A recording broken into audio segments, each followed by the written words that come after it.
on specified legal grounds to tender a plea to the charges. The state commenced leading evidence against them by calling the complainant, Ms. Zondi, in some of the charges. Whilst still under cross-examination, the complainant had to be temporarily excused as she was due to write an examination in some of the courses she is studying. After adjournment of a few days, the matter resumed. An application for my recusal was brought by the two applicants. I refused the application, indicated then that reasons will be provided in due course.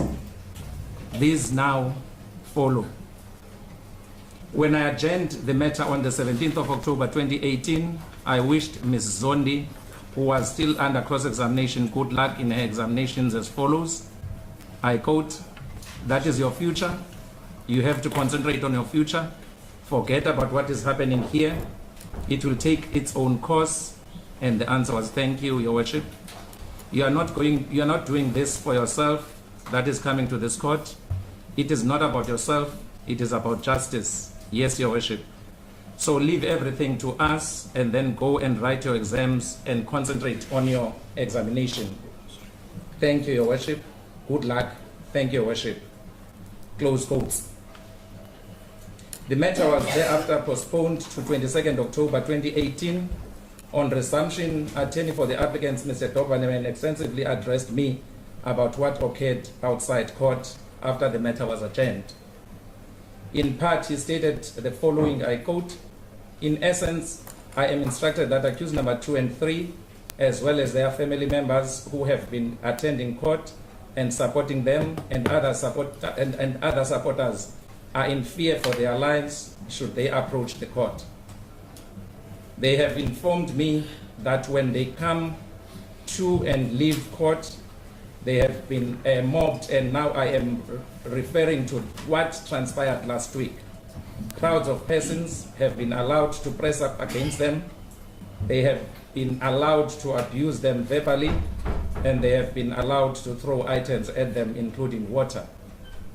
Mrs. Omotoso, accused number 1's wife, was drenched in water the other day. I saw it myself.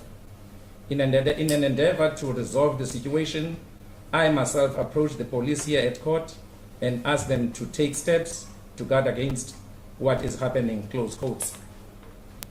He specifically stated that he was placing the matter before court and did not seek any order. Pursuant to that, I made a comment and suggested that if necessary, criminal charges should be laid with the police and an interdict be sought. If required, I further gave an order that accused number 2 and 3 be escorted by the police when approaching and leaving the court precinct. Thereafter, Mr. Doberman brought an application for my recusal. A notice of motion coupled with the founding affidavit of the first applicant and the confirmatory affidavit of the second applicant. The latter read in part as follows. I share exactly the same sentiments as those expressed by him in paragraphs 11 to 14 thereof, close quotes.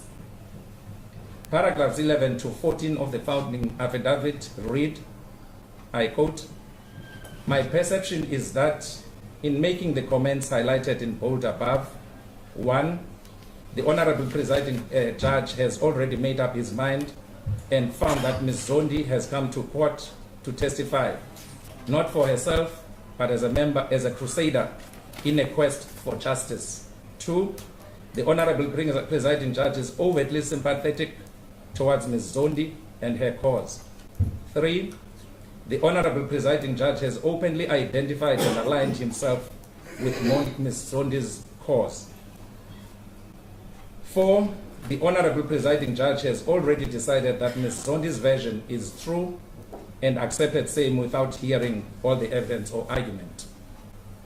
5, the Honorable Presiding Judge has already decided to mete out justice on behalf of Ms. Zondi. 6, the Honorable Presiding Judge has already decided to convict and sentence me and the second applicant.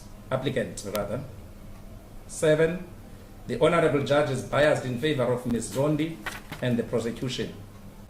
8, the Honorable Judge is prejudiced against me and the second applicant.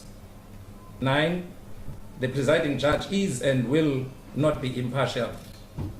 And 10, I and the second applicant will, in the circumstances, not receive a fair trial before the Honorable Judge. Paragraph 12, in my belief and respectful submission, the said comments by the Honorable Judge, Presiding Judge, presuppose an ultimate outcome favorable to the Zondi and admit of no reasonable interpretation other than that which I have placed thereon. 13, in my respectful submission, the Honorable Presiding Judge has, unfortunately, and in the circumstances, disqualified himself from continuing to preside over the matter. 14, I seek only a fair trial before an impartial judge and justice. I do not make this application lightly. I know that my trial is likely to be delayed by the replacement of the presiding judge, and since I am in custody awaiting trial, that I will be prejudiced thereby, close quotes. Mr. Doberman also raised from the bar another complaint. He referred to what I said earlier on before the application for my recusal was brought. I shall revert to this later. The legal framework. In President of the Republic of South Africa versus South African Rugby Football Union, 1999, Volume 4, SA 147, it's a Constitutional Court decision. The court stated the following about the recusal of a presiding judge. I quote paragraph 45. From all the authorities to which we have been referred by counsel and which we have consulted, it appears that the test for apprehended bias is objective and that the onus of establishing it rests upon the applicant. The test for bias established by the Supreme Court of Appeals is substantially the same as the test adopted in Canada. For the past 2 decades, that approach is the one contained in a dissenting judgment by DISGRACED in Committee for Justice and Liberty et al. Versus National Energy Board, and the court quotes, the apprehension of bias must be a reasonable one, held by a reasonable and right-minded persons, applying themselves to the question and obtaining thereon the required information. The test is what would an informed person, viewing the matter realistically and practically, and having thought the matter through, conclude. In R versus RD in brackets, Corey J, after referring to that passage, pointed out that the test contains a twofold objective element. The person considering the alleged bias must be reasonable, and the apprehension of bias itself must also be reasonable in the circumstances of the case. The same consideration was mentioned by Lord Brown Wilson in Pinochet. Decisions in Canada, Australia, and New Zealand have either refused to apply the test in Rec versus Go, or modified it so to make the relevant test the question whether the events in question give rise to a reasonable apprehension or suspicion on the part of a fair-minded and informed member of the public that the judge was not partial.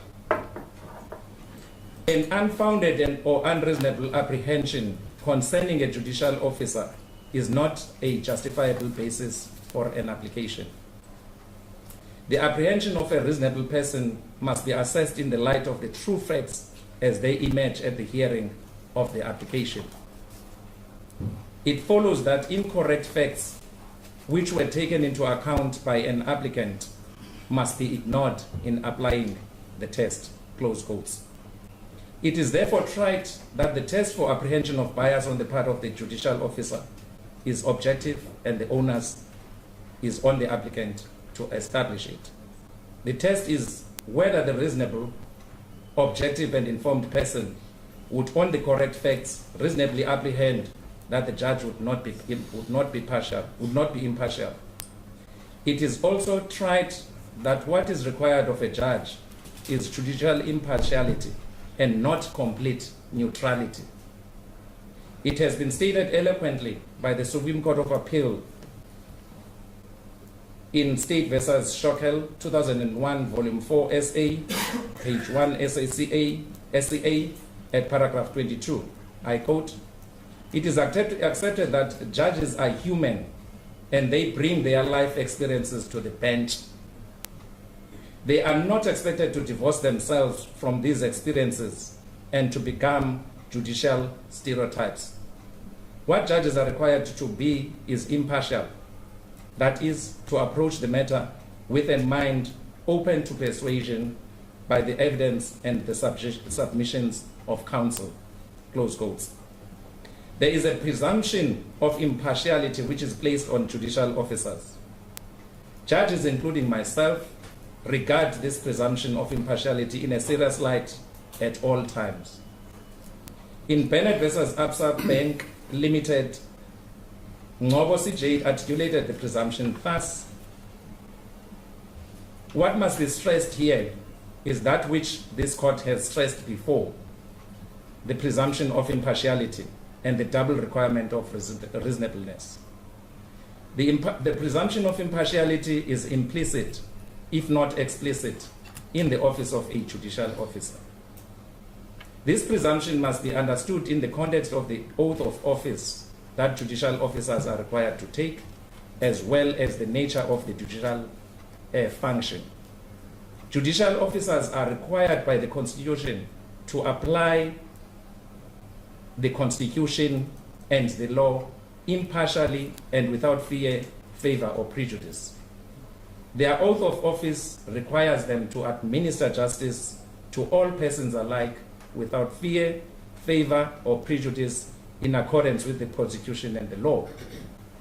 And the requirement of impartiality is also implicit, if not explicit, in Section 34 of the Constitution, which guarantees the right to have disputes decided in a fair public hearing before a court, where appropriate, another independent and impartial tribunal or forum.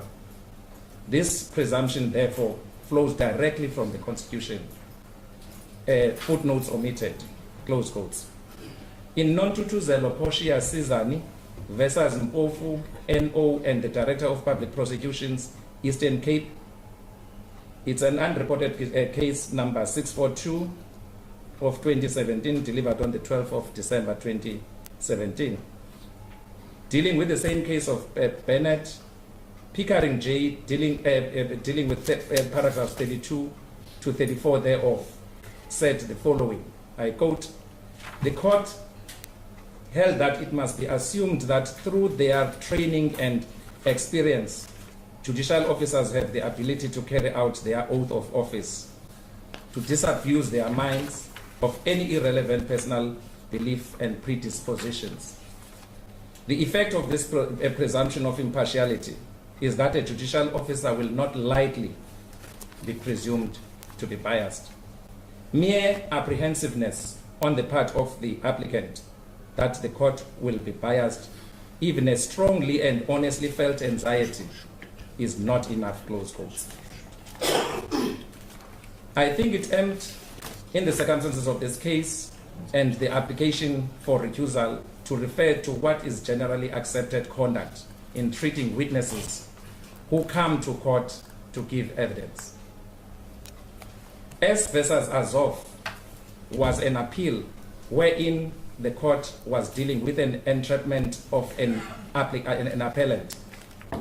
In my view, the conduct dealt with by that court is similar to what transpired here.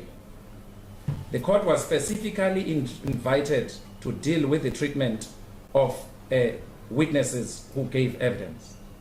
Snyman said the following, I quote, "I think it must be clear to him and perhaps to others that witnesses who come into court, be they police witnesses or any other kind of witnesses, are entitled to the ordinary courtesy one extends to decent people. Witnesses who give evidence are assisting the court in arriving at the truth and in carrying out the administration of justice. No cross-examiner is entitled to insult a witness or to treat him in the manner in which these witnesses were treated without there being a very good reason for it. Witnesses must be treated with courtesy and respect. They are doing a public duty in coming to court. That must be borne in mind by both cross-examiners and the presiding officers. It was clear the duty of the magistrate here it was clearly the duty of the magistrate here to protect these witnesses.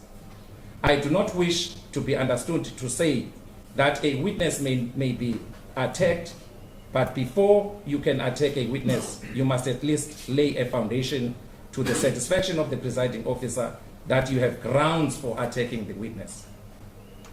Otherwise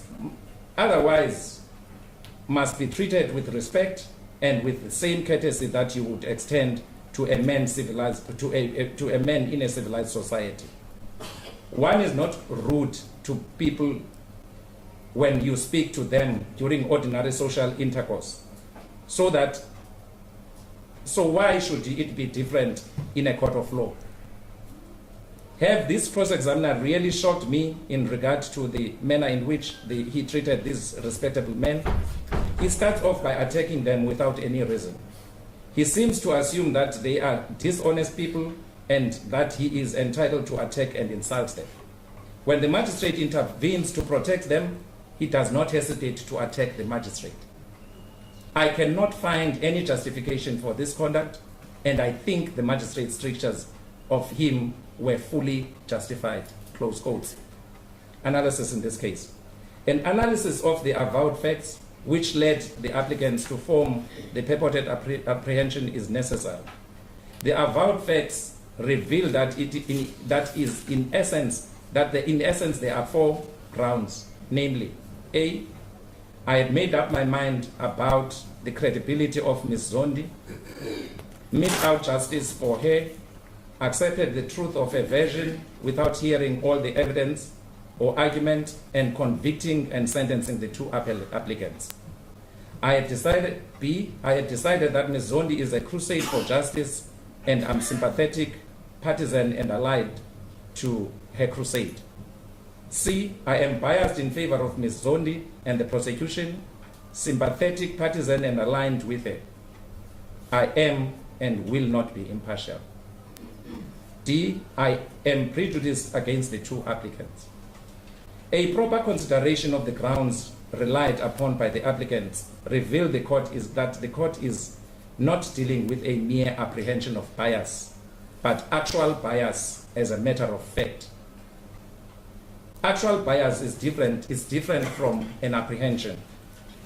It has been held that actual bias means the judge approaches, quote, the issues with a mind that was in fact prejudiced and not open to conviction.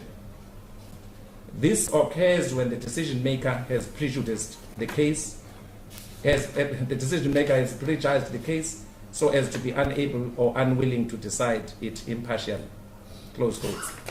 I shall first deal with the submission by Mr. Doberman from the bar. It is true that I did mention that, I quote, it is tried the accused should be allowed to prove their innocence, close quotes. This statement must be read in the correct context. When the matter started on 22nd October 2018, as already alluded to, Mr. Doberman made a lengthy submission that his clients were harassed by people who had gathered outside to apparently support the alleged victims in the matter. That issue had nothing to do with the matter before me. Hence, at the end of his address, he did not ask for an order. He merely informed the court that he was merely placing that on record.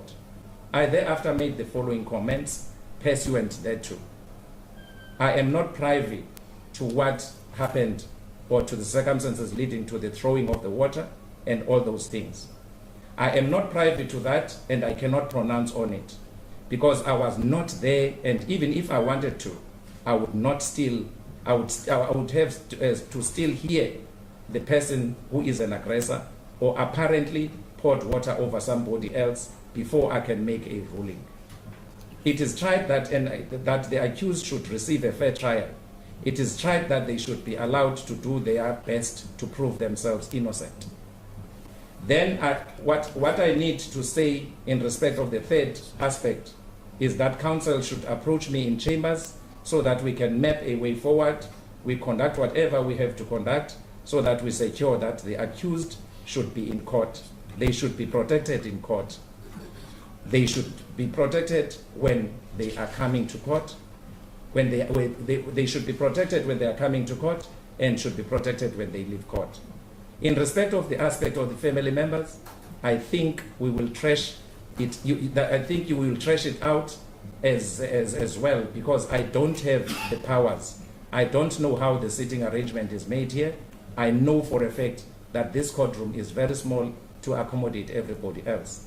I do not know the logistics, therefore I can't comment on how they are supposed to be in court, how they are supposed to be accommodated. But when it comes to the accused, I have a say, close quotes. Those are my words. Obviously, in the excerpt quoted above, I was not referring to the current applicants and their co-accused in that context. I was referring to those who were attacking Mr. Doberman and Mrs. Mutoso as he submitted that she was drenched in water. The simple thing I meant by that is that those who assaulted Mr. Doberman and Mrs. Omotoso should be given an opportunity to state their version, to vindicate their innocence. I went to an extent of saying that those complaining should go and report to the police and obtain an interdict. I even referred to the Audi alteram partem rule. It is therefore inconceivable and disingenuous to assume that I was referring to the applicants and co-accused before court. It is basic tenet of our criminal justice system that an accused person is presumed innocent until proven guilty. I would not, as stated in the preceding paragraph, stress the constitutional rights of those who are accused of having committed an assault, and in the same sentence allege that the applicants must prove their innocence. The apprehension of the reasonable men in the position of the applicants must be assessed in the light of the true facts as they emerge in the matter. Now, coming to the submissions made by the applicant, it is legally correct that a complainant in a sexual offense, as in this instance, testify on behalf of the state, not herself. Hence, a complainant in a rape case cannot be allowed to withdraw a case against her perpetrator. This is only why Snyman says, I quote, "Witnesses are doing a public duty in coming to court," close quotes. It boggles the mind to state the obvious. What exactly in that statement that presupposes or creates a perception of bias on my part? Crusader is defined in Oxford Dictionary as a fighter in the medieval crusade, as a person who campaigns vigorously for political, social, or religious change. A campaigner.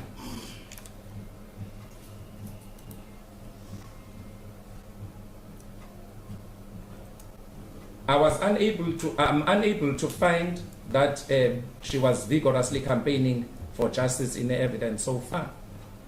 Nothing from what I said suggests that she is merely before court to testify that justice be done. Lest I am being misinterpreted again, justice is meted out where there is a conviction or an acquittal. Justice is not meant for complainants only. It is as it is insinuated in this ground, it is for the accused persons as well. Therefore, the phrase that it is about justice includes the accused. Mr. Doberman argued as follows, I quote, "And to say to a witness in terms your coming to court is not about yourself, it about the interests of justice, presupposes of necessity that the witness is here to tell the truth and has been telling the truth. Clearly that must be the case because a witness who comes to court to tell lies and mislead the court cannot be here to do so in the interest of justice. Quite clearly, my lord, I close quotes. I'm taken aback by this argument. It has no factual basis whatsoever. The other perception of bias by the applicants is that I, overtly sympathetic towards Ms. Zondi, I was overly sympathetic towards Ms. Zondi and her cause. Mr. Doberman repeated this in his oral argument, alleging that, I quote, I openly aligned myself with her cause and that it is not my duty to console witnesses and that it is somebody else's duty, close quotes. I am astonished by this argument. There is nothing which suggests that I was consoling Ms. Zondi.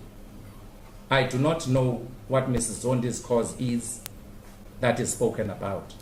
Ms. Zondi has not finished with her evidence. I do not know what is going to become of the rest of her cross-examination for me to be perceived to have aligned with her cause at this stage. The applicant's testimony is that I have openly identified and aligned myself with Ms. Zondi and her cause again. I reiterate that I do not know her cause. All I know is that she has given evidence about what allegedly occurred to her. I have not pronounced on her evidence, and it is too early for me to even formulate an opinion in my mind because I have not heard the version of the accused, let alone their evidence if they decide to tender it. It is ridiculous in the extreme to even perceive that I have accepted Ms. Zondi's version as true and correct. As alluded to, how would I do so without the version to compare it with? Or there is no to compare it because there's not even a shred of a version of the accused put to Ms. Zondi. It is only an unreasonable person who would formulate a perception that I have already convicted and sentenced the applicants from what I have said to Ms. Zondi. The applicants further submit that I am biased in favor of the state and Ms. Zondi while prejudiced against them. There is not even an iota of evidence to even give the applicants an inclination that I had taken sides in this matter. There is nothing leaning towards that in what I have said to the witness. No reasonable person would allege actual bias on these facts. With respect, the perception that applicants shall not receive a fair trial and I shall not be partial is baseless. That cannot be inferred from what I said to the witness, nor can a reasonable person be drawn, nor a reasonable perception be drawn from the circumstances under which the statement was made. Taken singularly and also globally, the grounds for my recusal are spurious. As stated in SAFU judgment above, the test applicable in this matter is a twofold objective element, or what tend to be known as double reasonable requirement. In South Africa, Commercial Catering and Allied Workers Union and others versus Ivan and Johnson Limited, Seafoods Division, Fish Processing. It's 2000 volume 3, 705 CC, paragraph 16. Cameron AJ, as he then was, set of this requirement. I quote, the double unreasonableness requirement also highlights the fact that mere apprehensiveness on the part of a litigant that a judge will be biased, even a strongly and honestly felt anxiety, is not enough. The court must carefully scrutinize the apprehension to determine whether it is to be regarded as reasonable. In adjudging this, the court superimposes a nominative assessment of the litigant's anxieties. It attributes to the litigant's apprehension a legal value, thereby decide whether it is such that it should be countenanced in law, close quotes. Having applied this and other principles in this case, I am of the view that a reasonable person in the position of the applicants would not apprehend bias from the utterances or the common or the common courtesy wishing of Ms. Zondi good luck in her examination. I further find the apprehension itself is unreasonable. It is not about the subjective feelings of the applicants. The applicants have failed even to prove objective facts which led them to apprehend that I am biased. The applicants have to establish that a reasonable, objective, and informed person would on the utterance have reasonably apprehended that I am biased and shall not be able to bring an impartial mind to bear in adjudication of this matter. They have dismally failed to do that. These are my reasons. Is that quite business, madam?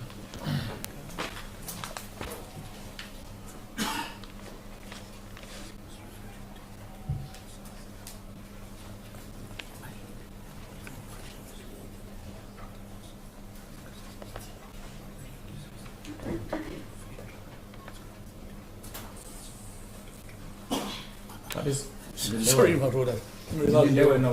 You were waiting for me, Sizozam. My Lord, before I address you, can I give you a copy of a judgment of Huissen J? You're trusting me in connection with what, Mr. Price? It is dealing with the recusal. We are bringing an application for leave to appeal to SA, my Lord.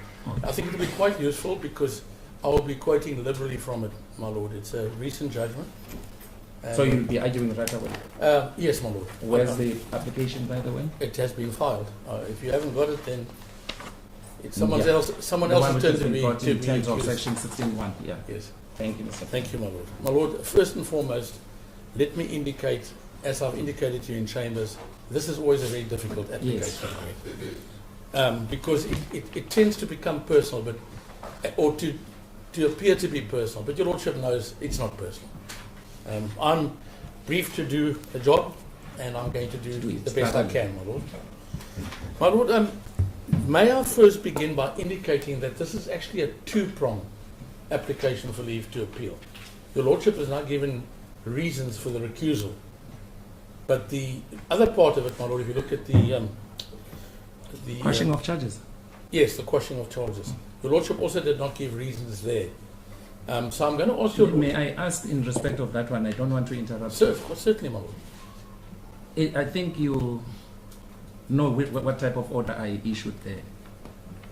I'm not sure whether you're familiar with it. I issued an order to the effect that I shall reserve the reasons and hand them either during the trial or at a later stage. Have they been sought? No, my Lord, but the problem is, if I may just address you on that point, the problem is that both your application, both your decision not to quash the charges and your decision not to recuse yourself are final judgments. They're not interlocutory. I'm with you. And when you're dealing with final judgments, you must give reasons, my Lord. And the purpose of giving reasons, particularly in that application to quash the charges, being an in limine application, is particularly important, my Lord, because that is the crux of the case. That's where the case begins. And my respectful submission, I would have asked your Lordship to give me reasons. Yes. Because it is... Because what occurred thereafter was that they decided to exercise another right, and then I had to enter a plea of not guilty in terms of section 109 and all. Yes, so there was no indication that there was an appeal at all. No, there wasn't, my Lord, but this is crucial. I'm going to try and argue these two together so we don't waste time individualizing these two. My argument, my Lord, is that when we consider the recusal application, we must also look at this application. And my submission, my Lord, is, and I say this with the greatest of respect, my submission is that the refusal to quash the charges has got the ability in itself to persuade a court, another court in this instance, that in itself is an indication of an apprehension of bias.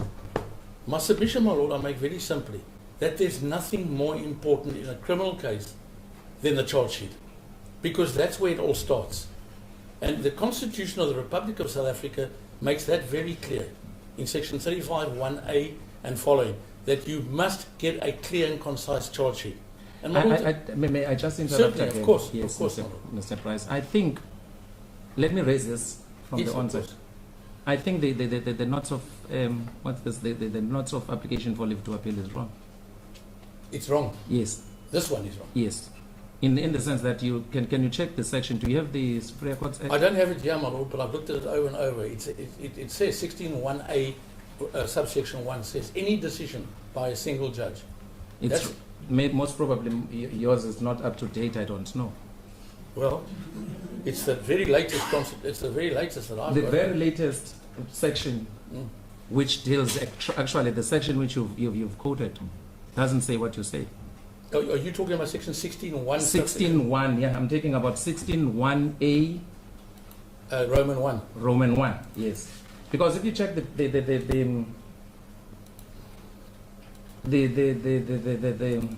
commentary thereof, it says an appeal. This does not include an appeal in a matter regulated in terms of Criminal Procedure Act 51 of 77, or in terms of any criminal procedure law. Yes. And then it refers to the definition of this section. The definition says, if I may, where's this? Where is your lordship reading from? I'm reading from the notes. Note up in from, which book? No. I'm reading from Jones and Buckle. Is that Erasmus? Oh, Jones and Buckle. It's in fact it's Van Logan and Yes. the Supreme Court Act second Yes. edition Van Logan. There are a lot of them, my lord. That's why I was Yes, just saying, yes. trying to find out which one you were reading Yes. And the appeal says Chapter 5 does not include an appeal in a matter regulated in terms of the Criminal Procedure Act 51 of 1977 and in terms of any other criminal procedural law. Yeah. We're not bringing this application in terms of the Criminal Procedure Act. What are you bringing it In terms of section 16. No. This is not this. The Criminal Procedure Act, my lord, deals with appeals that have been completed. Yes. This is not a completed case. So, But I don't. Okay, let me now that we define fine. you can take your lordship can take it for granted that Yes. I have made inquiries because this is something quite new. Yes. And I have spoken to the correspondent attorneys, and I'm told this is the route to go. But I do understand what your lordship is saying. But I've had a look at section 319 and 316 of the Criminal Procedure Act, and they deal with matters that have been completed. 316 that deals with appeals, and 3165 deals with where you want to put And new the evidence. relevance of my understanding, 316 is the most relevant to. Yes, but 316 is not relevant here. Yes. It's not relevant here because we're still in the middle of the trial, my lord. And 319 is the one where they reserve points of law. Both of these are points of law. Okay. But 319 is not applicable, my lord, because that point of law is dealt with by the Court of Appeal at the end of the case, which is why they are reserved. I do understand, though, your lordship. I had to take a good look through all of this. But may I then proceed, my lord? Yes, you may proceed, Mr. My lord, the most important thing that has changed from, let's call it the bad old days, to where we are now, is the respect that our courts, and in particular brought about by our Constitution, that our courts have for the presumption of innocence. You wouldn't say that when you look at the press and the social media and all of that, but this court, I know, respects the presumption of innocence. To assist an accused person, my lord, and to ensure that there's at least some equality of arms. In other words, there's some measure of equality between ourselves and the state. The state have got a police force to help them, we don't. The Constitution steps in and says things like the charge sheet must set out in detail, not only the Constitution, but also the Criminal Procedure Act, in detail, time, place, and manner of offence. Now, my lord, this is one, with all due respect, I'll say this with great respect, this is one of the worst charge sheets I've ever seen. Because this charge sheet says, in places, in 2010, at or near Israel. I've never been to Israel, but it's not a blob, it's a country. I was raped. It's got to be much more specific, my lord. It's got to be much more specific, both as to time. Israel is a big place.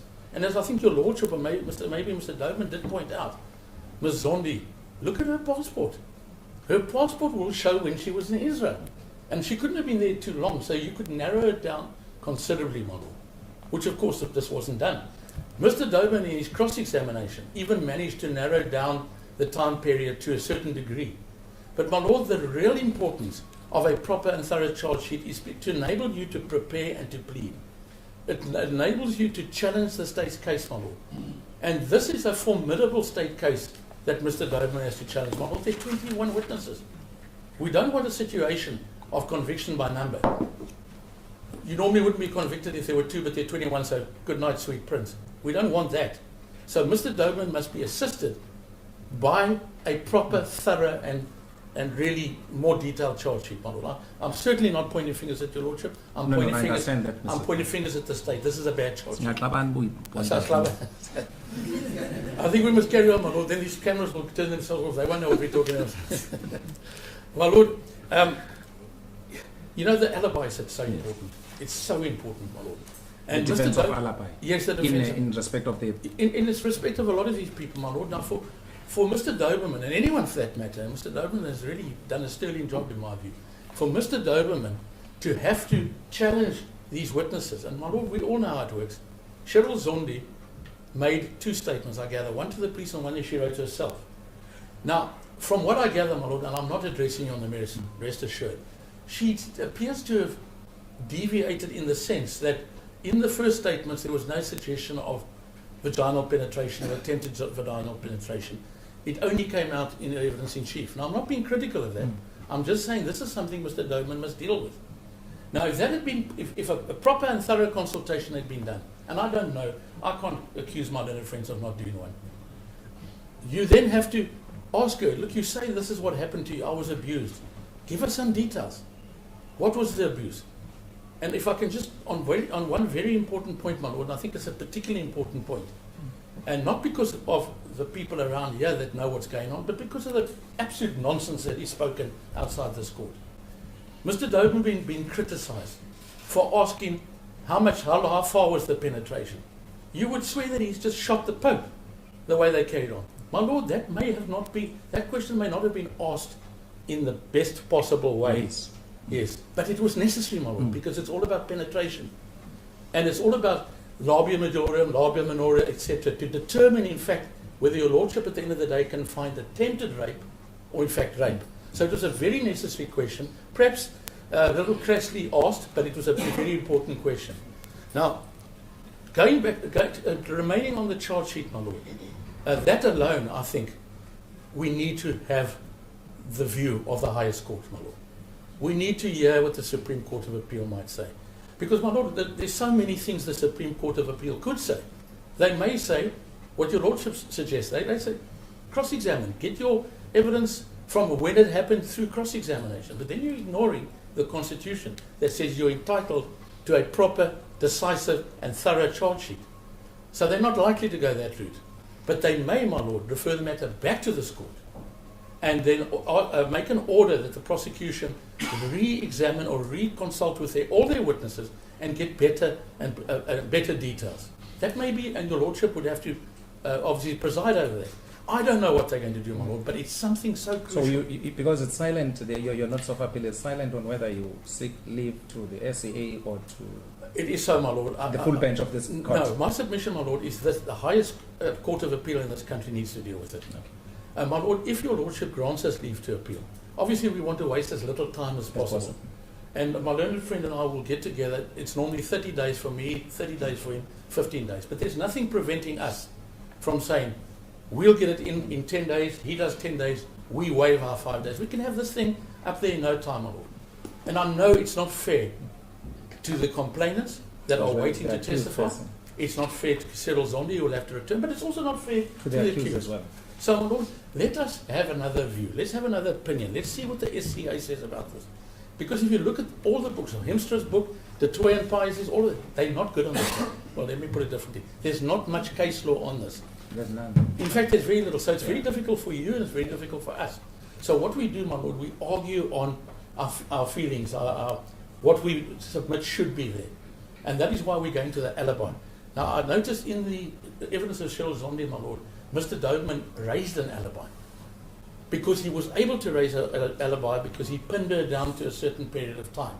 Now, if Mr. Doberman, through cross-examination, can narrow the period as much as he did, then I think a little bit of extra consultation, perhaps get even more senior advocacy in for the state. I'm not pointing fingers. These are very competent people. But, you know, this is a tough case, my Lord. It's a very, very tough case. Not only for us, but for yourself as well. And I think it would be so much easier for Mr. Doberman to be able to then conduct his cross-examination if he's got more details, my Lord. And of course, that will shorten the cross-examination because Mr. Doberman is forced, because of the vagueness of the charges, to ask questions that you normally wouldn't need to ask if you had more specific details. So I would really request your Lordship to grant us leave on that. My Lord, on the recusal, there are a number of things that your Lordship made, comments made that you made that I agree with. It's a tough thing to ask anyone to recuse themselves. And it's not, the interesting thing is it doesn't matter where you bring a recusal application. In reviews in the lower courts, they tend to like you to bring them rather earlier than later.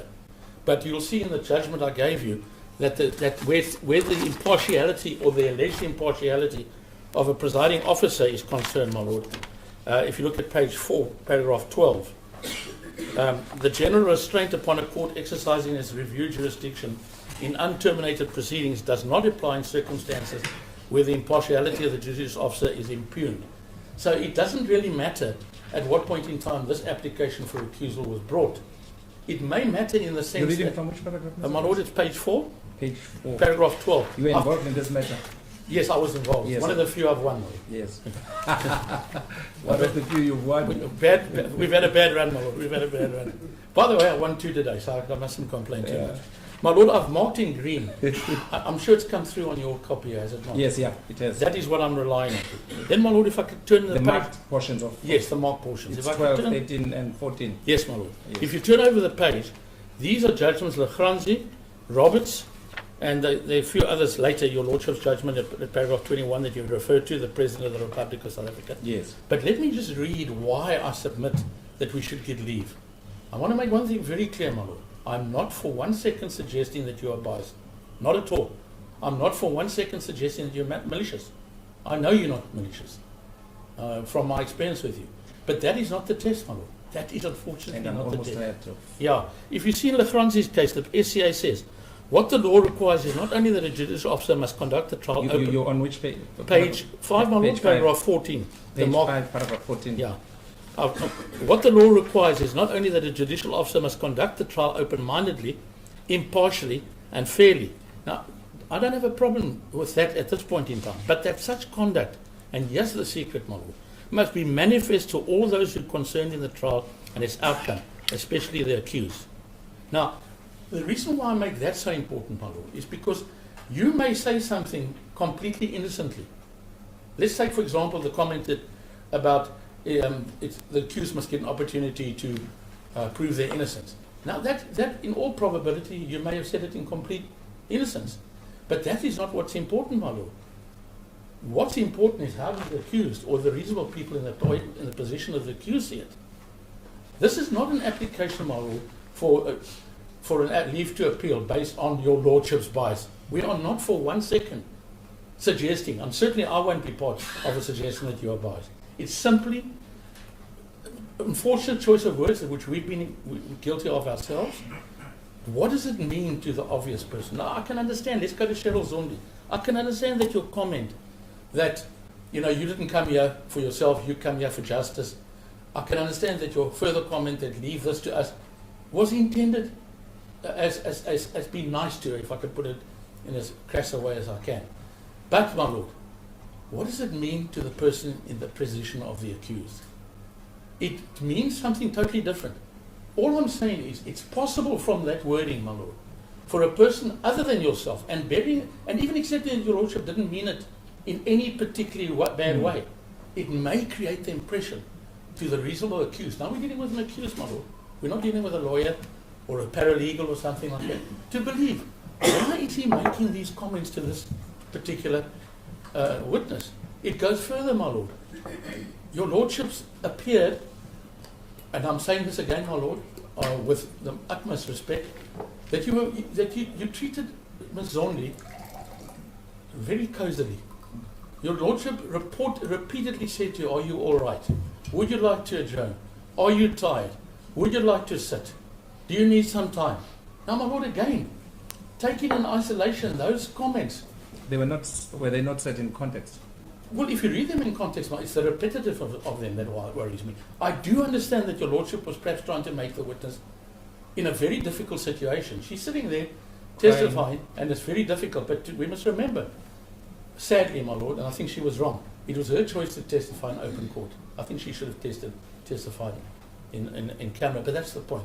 Now, yes, it's the accused and the two ladies with, and they're looking at this, and they're thinking, why are you mollycoddling this witness? Why are you carrying her? Why are you so nice to her? It may be because your Lordship's a nice person. It may well be. But that's not how it's seen by someone there, my Lord. Now, my Lord, if we go any further, then I'm not going to read everything in Yeah, green. because I I know think- that your Lordship will read it. But In fact, I read this judgment. yes, my Lord, I think it's very important, though, to say what is said in paragraph 15. It One must five. be, paragraph 15 on page 5. It must never be forgotten that an impartial judge is a fundamental prerequisite for a fair trial. Right. Now, even if we accept, my Lord, that you're an impartial judge, that again is not the test. That's the basic principle. Then they go further, they say fairness and impartiality must be both subjectively present, and I accept in your mind it's subjectively present, my Lord, and objectively demonstrated to the informed and reasonable observer. There's the problem, objectively demonstrated. Your Lordship might have acted subjectively in a way that really doesn't require your Lordship to even consider a recusal, but from an objective point of view, to people watching your Lordship, another impression might have been created. And sadly, my Lord, that is the only test that the accused needs to overcome. It's not bias, my Lord, it's perceived bias. And there is also case law that says, when in doubt, get out. My Lord, then, if I can take you to the bottom of page 6, and the last 3 lines, my Lord, of the President of the Republic of South Africa, Sarfu judgment. That's page 6, yes. Page 6 at the bottom, my Lord. At the same time, it must never be forgotten that an impartial judge is a fundamental prerequisite for a fair trial. And a judicial officer should not hesitate to recuse herself or himself. If there are reasonable grounds on the part of the litigant, let me stress this, on the part of the litigant, not on the part of Terry Price, on the part of Peter Doman, on the part of the litigant, for apprehending that the judicial officer, for whatever reasons, and that's another important issue, was not or will not be impartial. My Lord, if we go over the page to Paragraph McLaughlin, 23. page 7, I'm going to look at 24, my Lord, Okay. because I think it's important to state that 23, if your Lordship grants leave to appeal, we've already indicated we'll shorten the times and get this thing up there as soon as possible. If your Lordship refuses both applications, no, please, my Lord, this is not a threat. I'm just telling you what the legal position is. We cannot continue. The trial cannot continue while we go to the SCA on petition. And that's what they say here, my Lord. Paragraph 24. Paragraph 23. The disqualification is so complete that continuing to preside after recusal, and these are very important words, my Lord, should have occurred. So this is in the Court of Appeal looking and saying, that gentleman or that lady over there should have recused themselves. Should have occurred, renders the further proceedings a nullity.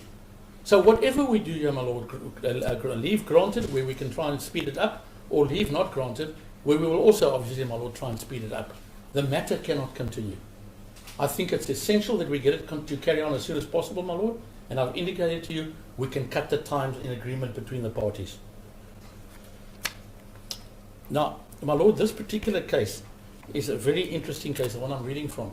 The magistrate called Mr. Gribeno, who you know, and said to him, do you know what the prosecutor in this case did? It's not just before he gave his judgment. He said to me, you better hurry up and give judgment because the accused is still stealing from the complainant. So, I mean, that's not what we've got here. I mean, that's over the top. I'm sure your Lordship wouldn't have hesitated to taking steps in those circumstances. But what happens then, he says, phone me, bring an application so that I accuse myself, which we did. Then he refused. But what he said, my Lord, and that is something I want to stress, we must not do here. He said, I am a fair-minded person. I'm not biased or anything like that. That is not the test, my Lord. Sadly. So even as your Lordship sits there, and even if I, my Lord, subjectively speaking, believe that your Lordship is not partial, that's not the test. The test is what does the reasonable person in the position of the accused say. My Lord, if I can then just summarize, I've taken a number of issues out of the record that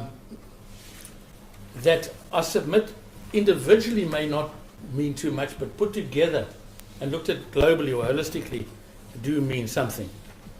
My Lord,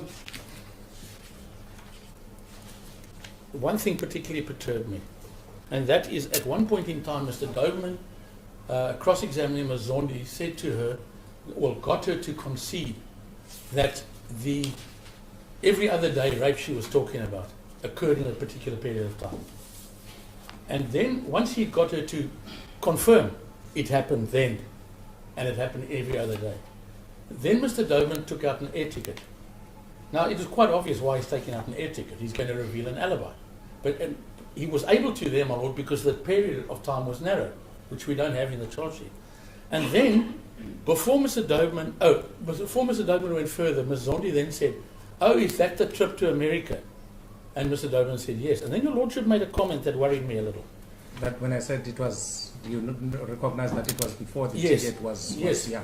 My It Lord, was the record, yes, I don't have to state the reason why Yeah. I asked that. your Lordship may Yes, have, I remember I asked that. Yes, your I did. Lordship may have had a very good reason for Yes. asking it Yes. from your perspective. Yes. But my Lord, it doesn't read well.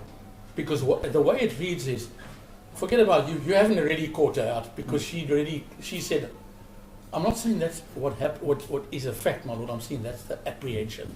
Because that is a crucial point in the credibility of evidence, my Lord. If your Lordship had a fine, and I've read the record a bit, I'm not going to go into detail, I'm not going to invest on it, but if your Lordship had to find that in a period of time that she says, without fear of contradiction, the pastor, accused number one, raped her, that the pastor was in America, my Lord, that is a massive blow to her credibility. Another part is where she claims it happened at a particular house, and Mr. Doberman's documentation that that house was not occupied by the pastor but by other people. That, my Lord, is devastating to her credibility.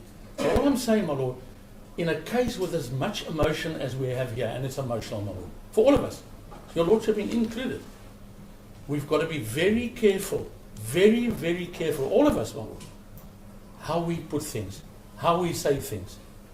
So I'm submitting, my Lord, that from a holistic point of view and purely from an apprehension or perception of bias, perception, people in the position of the accused may well believe that your Lordship might be biased.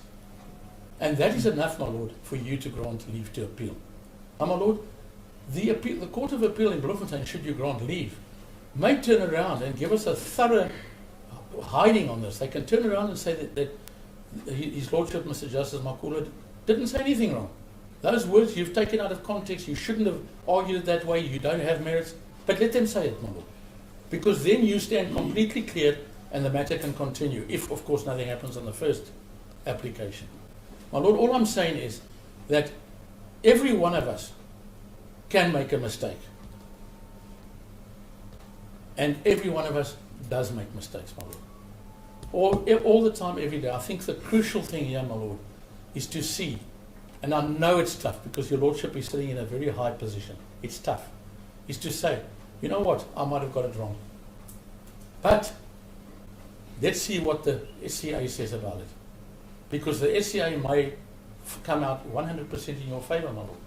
And that will then mean that this case continues as it would have been continued. All I'm saying, my Lord, is what happens if we get to the SCA, either by way of petition or if your Lordship grants us leave, and the SCA says the charge sheet is an abomination and all based on a perception and only a perception of bias, your Lordship should have done what was suggested in a reported case. When in doubt, walk out. Now, I'm asking your Lordship, and I'm asking your Lordship in the spirit of one of the best legal systems in the world. This country has got an incredible legal system based on probably the most proactive constitution in the world. In the interest of justice, my Lord, not pointing fingers at you or the prosecution, I'm requesting you humbly, my Lord, to grant us leave to appeal to SCA. And I promise you that if your Lordship does so, we will cut our days down and we will get this thing up there as soon as possible. Can I have a second, my Lord? Yes, you can. Thank you, my Lord. That's all. Thank you, Mr. Fines. Mr. Ndeva. As the court pleases, my Lord. My Lord, I'm going to go straight to the merits of his application. without going to the procedure as to how this was brought. Can I just...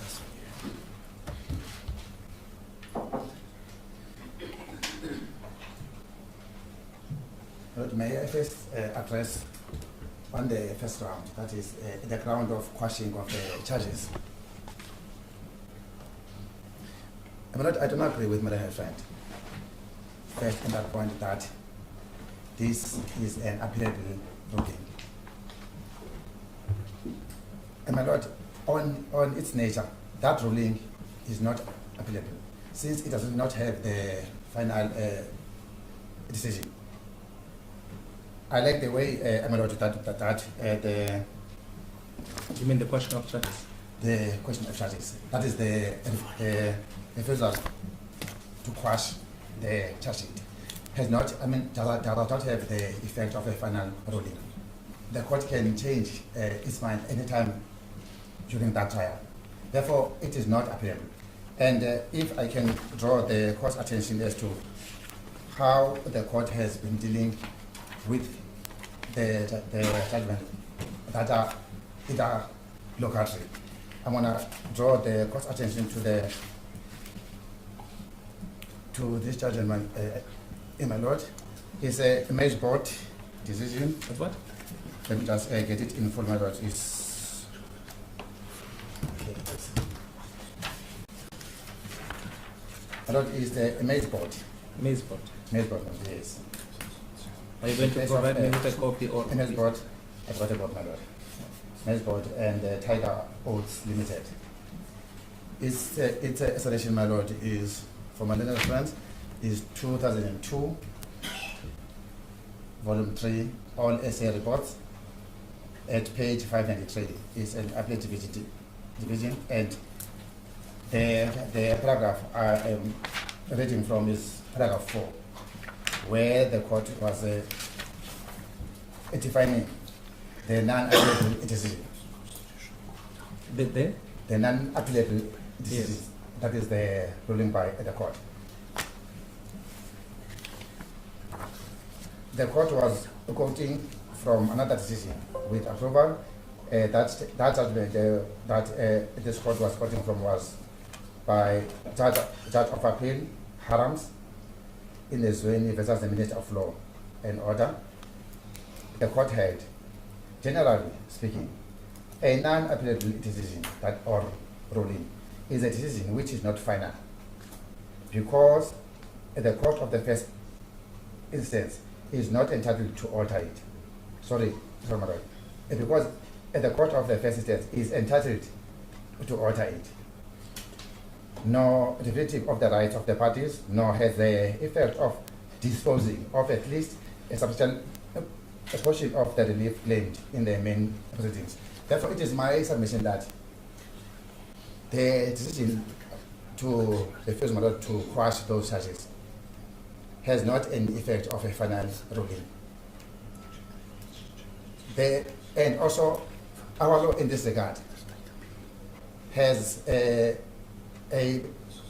provision that, I think my legislation in the CPA, that the evidence is 88, that the evidence can also cure the charge sheet. I think it is in anticipation of that this ruling the court gave under the question of the charges is not final.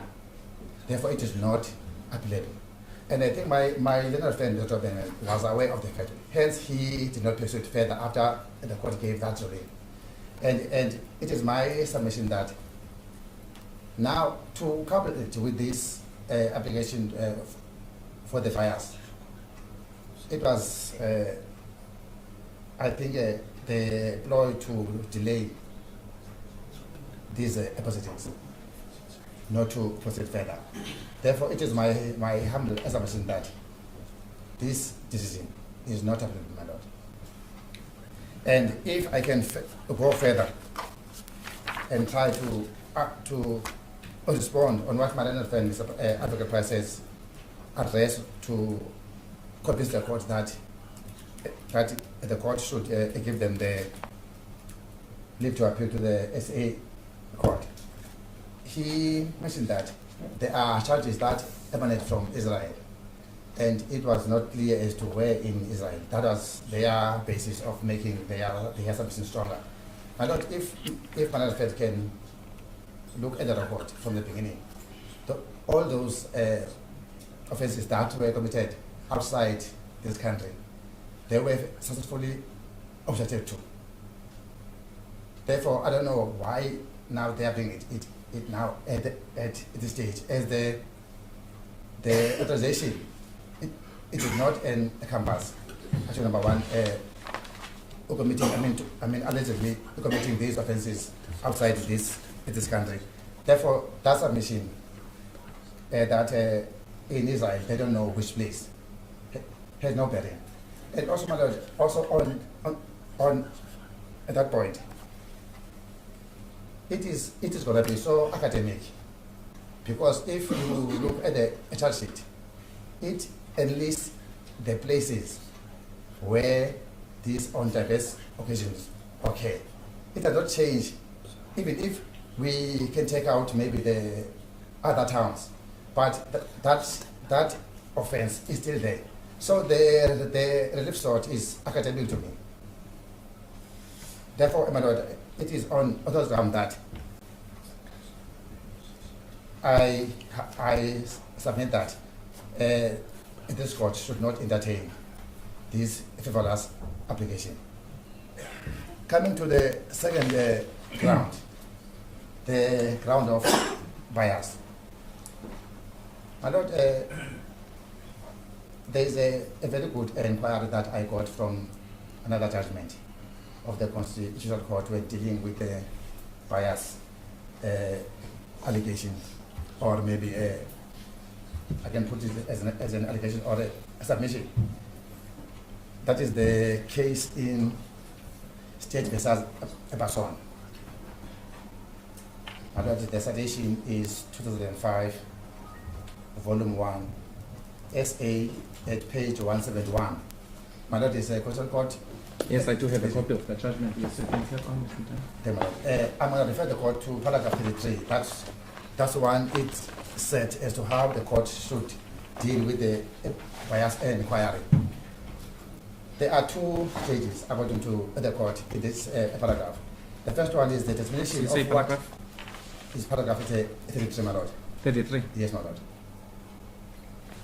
The first stage is the determination of what the facts are, and the second stage is what a reasonable litigant would think in the circumstances. Therefore, that's where the test is. It is not what the applicant or the accused think. It's a reasonable litigant. That's why, in the case of the SARFU, it is an informed person. And now this reason has come up clearly that it should be a reasonable litigant. The accused is not a litigant. Therefore, it is on those grounds that I submit that. Also, is he not a litigant? Accused not, how so are the accused not litigants? No, from what now, from his submissions, they show that he is only looking at his interests, not objectively. That's why I am submitting that his application is not consistent with the law in this regard. He is talking from his point of view, not objectively.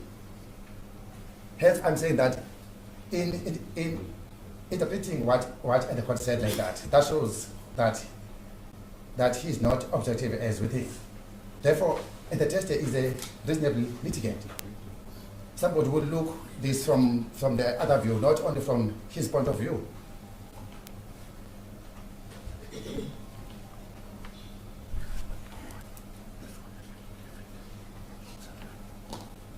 My Lord, it is on that ground that I submit that my legal friend and the applicants have failed to come up with a ground before this court that there was indeed a bias on the part of this court.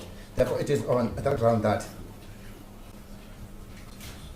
no other court can can find some bias on the part of this court. But there's one case I would like also to just bring to the attention of the court to understand why I'm making that submission. I've got a judgment, my lord, of Sega and Smith. And it is important that I can briefly just give... What is the citation? Also, my lord, the citation in this case is 2001, my lord, volume 3, all essay report, page 401. It's also my lord, the appellate division judgment. What is important, why I'm quoting that case, my lord, is if the court can look as to what was the issue in that case, the court would understand that what now it is facing in this application is very much weak when it considers what the court view was facing in this end was dismissed. In this case, my lord, what the magistrate said. Just a moment, just get to this.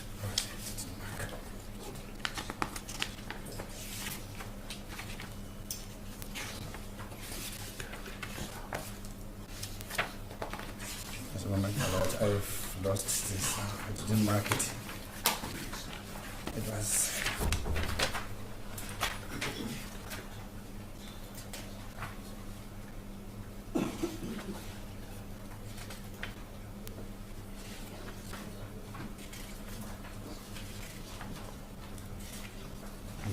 my lord. That is in paragraph 11 of the judgment. What was a comment about in that judgment was the magistrate said that the applicant's case was a frivolous matter. A what? Frivolous matter. And further said that as the case was continuing and the defense was cross-examining the witness, the court had a remark that the learned friend was pleading her as he was doing that cross-examination. That was taken on appeal in the SA. Because of that perceived bias, it was dismissed. And if you look at what your Lordship said, is nowhere close to what was happening in the judgment.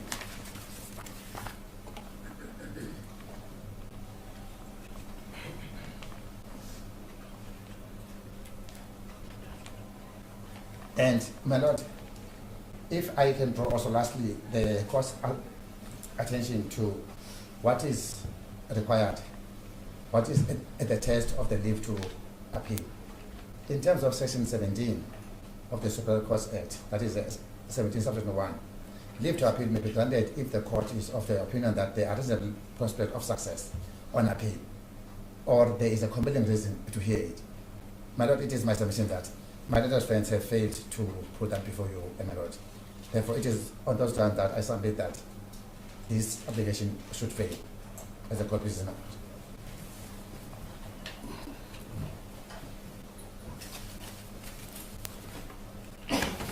Reply, Mr. Clark. Very briefly, my lord. Let me just assure your lordship that the accused are litigants. I don't think we need to argue on that one. My lord, I want to refer you to State versus Basson. I would imagine it's the same judgment that my learned friend has just referred you to, but his was 2005 and reported in the all South African reports. I've got one that was reported in 2007 in the ordinary criminal law reports, ordinary reports, my lord, not the criminal, so it's the SA. The SA. It's a Concord judgment. I just don't have the page, my lord. I've forgotten the page, but it's 2007, Volume 3, SA. And the only thing I need to inform your lordship about here is this matter came from the SCA to the Concord. And the SCA had found, it was on exactly the same 2 points we're arguing here, the quashing of charges and the recusal. It's that voter Basson case that your lordship will recall many years ago. Now, what happened there, the SCA said, since the quashing of charges is a final judgment, they can appeal. But a recusal is not a final judgment, so therefore they could not appeal. But the Constitutional Court found that the SCA were wrong and found that both a quashing of charges and a recusal are final judgments, my Lord. And where they are final judgments, then of course your Lordship must give reasons, but can give leave to appeal. In effect, they are final judgments. That's the highest court in the country. Thank you, my Lord. I have nothing further.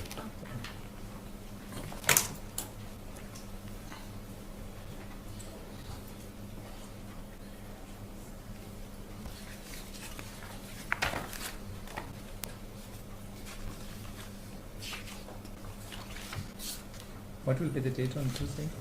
Tuesday next week? Yes. I think it's the 30th, my Lord. 30th of October. Is that so?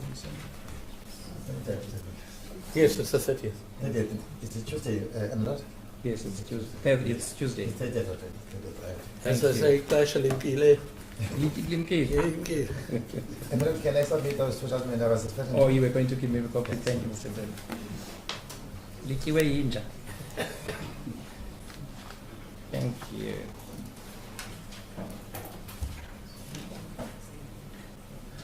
By the way, the accused would have to be here. Yes.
Stand up, ladies and gentlemen.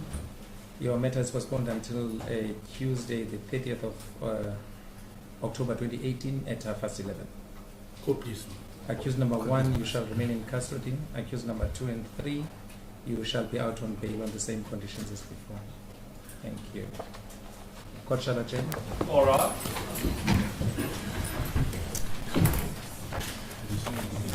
Yeah.